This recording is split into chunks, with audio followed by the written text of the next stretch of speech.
merci à vous tous d'avoir fait le déplacement aujourd'hui. 3e édition du séminaire The Millionaire Keys à Monaco, ici aujourd'hui. Vous avez investi de l'argent pour venir ici, donc on va faire en sorte que vous repartez d'ici.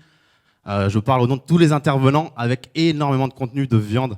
J'ai vu leurs slides et je pense que si vous appliquez tout ce qu'ils vont vous dire aujourd'hui, il y a du lourd à faire. Il y a du très très lourd à faire. Je vais vous parler des passeports aujourd'hui.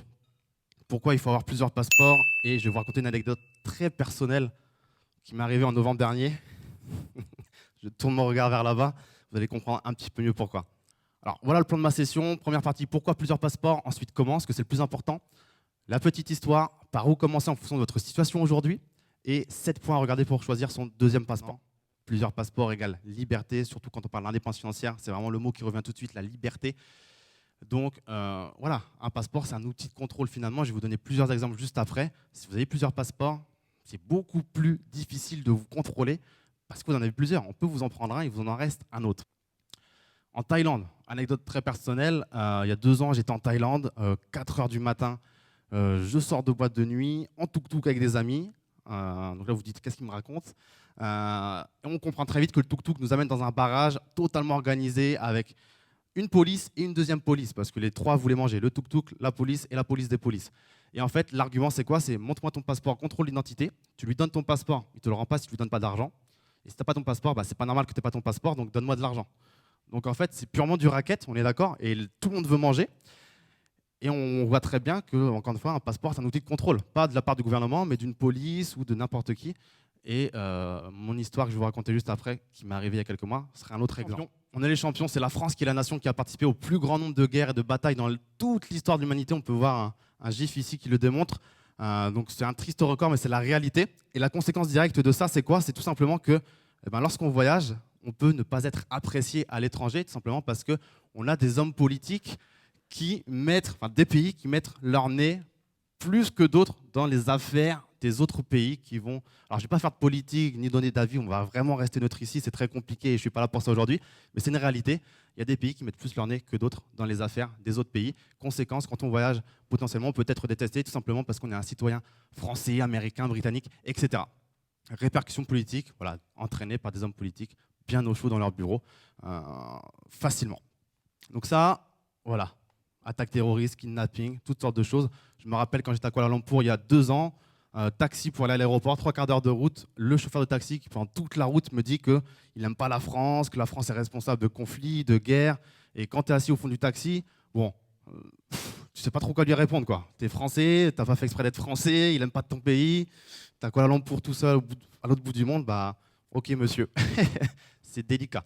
Il y a des prises d'otages aussi bêtes que ça, c'est montre-moi ton passeport, tu as la malchance d'être américain, français, t'es mort.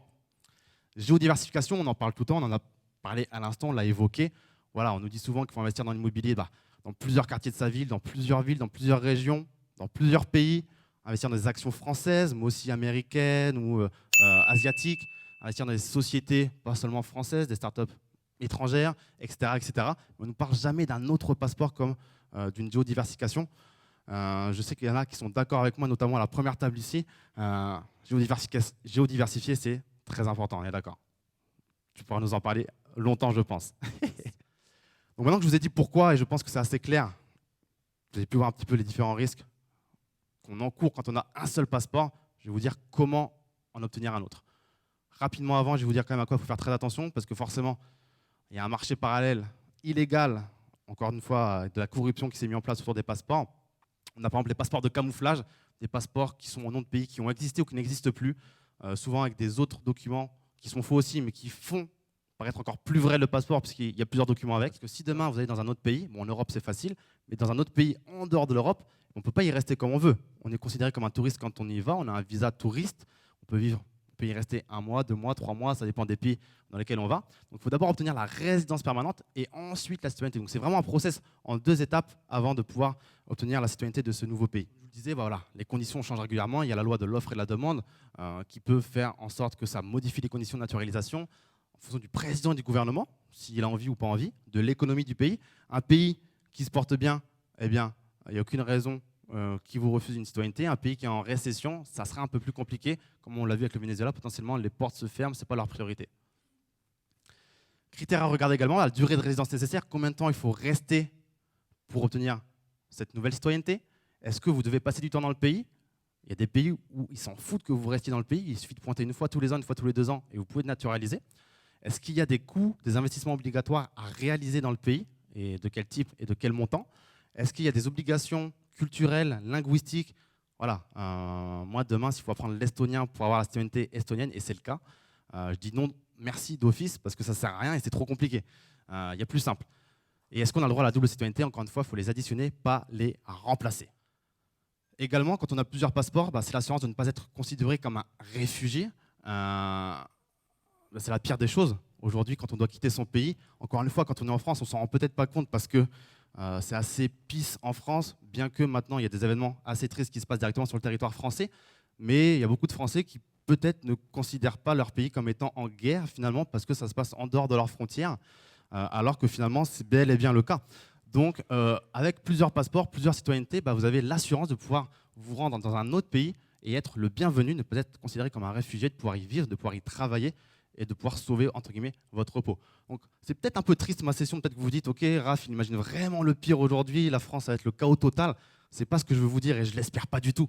Mais on a un monde aujourd'hui qui change très vite et je pense que vous le comprenez très bien, diversifier ses risques, c'est quelque chose de très important quand on est entrepreneur et investisseur. Autre avantage d'avoir plusieurs passeports, c'est de pouvoir se rendre dans plus de pays sans visa. Encore une fois, en tant que Français, on ne s'en rend pas compte parce que notre passeport est très puissant. On a rarement à faire des visas pour se rendre dans des pays. Mais il y a des gens qui galèrent. C'est-à-dire, pour certains, il faut faire une demande qui est parfois fastidieuse. Ensuite, il faut payer un montant qui est parfois significatif pour certains. Et ensuite, il faut attendre que ça soit accepté. Donc, c'est chiant. On ne s'en rend pas compte en tant que Français. Mais pour certains, c'est galère, c'est une perte de temps, c'est une perte d'argent, c'est une perte d'énergie. Donc, l'idée, c'est de combiner potentiellement les passeports pour ouvrir plus de portes.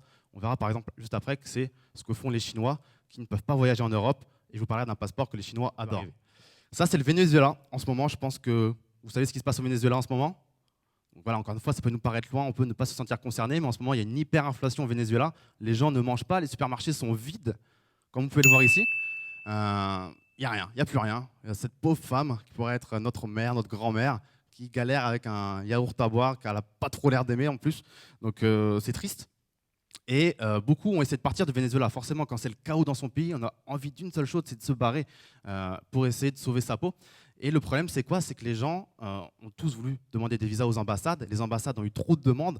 Conséquence directe, on refuse les demandes, on ferme les portes et les citoyens sont obligés de subir la politique du pays et d'espérer que ça puisse aller mieux alors qu'ils sont déjà en train de mourir de faim. Encore une fois, on n'espère jamais devoir trouver refuge, mais il faut y penser. Voilà, ça c'est un Vénézuélien. Quand j'étais au Pérou en début d'année, avec qui je discutais, il me disait qu'il avait quitté son pays, il avait tout au Venezuela, il avait une maison, un appartement avec la vue mer, une voiture, une femme, et il était venu tout seul au Pérou pour sauver sa peau. Il essayait de faire venir sa femme aussi avec lui au Pérou, qui était infirmière au Venezuela. Donc c'était assez intéressant comme discussion. Donc voilà, je ne sais pas si vous trouvez ça réglo ou pas, mais par exemple récemment, des milliardaires saoudiens achètent 62 passeports européens à Malte pour plusieurs millions d'euros. Donc il y a des gens qui vont trouver ça bizarre, d'autres non. Je ne sais pas ce que vous en pensez. Est-ce que vous trouvez ça trop facile? Est-ce que finalement c'est légal, ils ont le droit de le faire? Ou est-ce que... Qu'est-ce que vous en pensez? Bien ou pas? Bien? Bien? Ouais, c'est pas un grand oui. Bon voilà, après il y a des histoires de corruption derrière tout ça, avec le gouvernement maltais, etc. On ne va pas rentrer dans les détails, mais bon. Il y a une faille, ils l'ont fait, ils peuvent voyager partout en Europe, du coup sans visa, c'est très facile. Je vais vous raconter cette histoire du coup qui m'est arrivée en novembre dernier, je pense que certains la connaissent ici, je vais vraiment la raconter très rapidement. Si vous voulez l'histoire complète, allez sur cette URL, de toute façon vous pouvez aller la voir. Et c'est un exemple parfait pour vous montrer à quel point un passeport peut vous priver de liberté. C'est-à-dire que voilà, j'étais à Dubaï en novembre 2018 avec des amis entrepreneurs et investisseurs pour faire un road trip tout simplement. On avait loué des véhicules. Il s'est avéré que ce véhicule aujourd'hui n'est plus de ce monde. J'ai encore la clé dans ma poche, elle est là quelque part. La clé de Lamborghini est là, mais la voiture, elle n'est pas devant l'hôtel. Elle n'est pas encore, elle n'est pas à Dubaï, je ne sais même pas où elle est, elle doit être en miettes. Ok, vraiment. Alors les questions, ça sera ce soir. Alors ce gif-là, je ne sais pas trop d'où il vient, il a l'air un peu bizarre, mais les questions, c'est ce soir. Tous les intervenants ne répondront pas à vos questions en fin de session. Il y a une session en fin de journée, une table ronde où on sera tous sur scène. Et vous allez pouvoir nous bombarder de questions. Donc notez bien toutes vos questions sur votre carnet. Et c'est à ce moment-là vraiment qu'on va répondre à toutes vos questions sur nos sessions. C'est bon pour moi. Merci de m'avoir écouté et on va pouvoir enchaîner.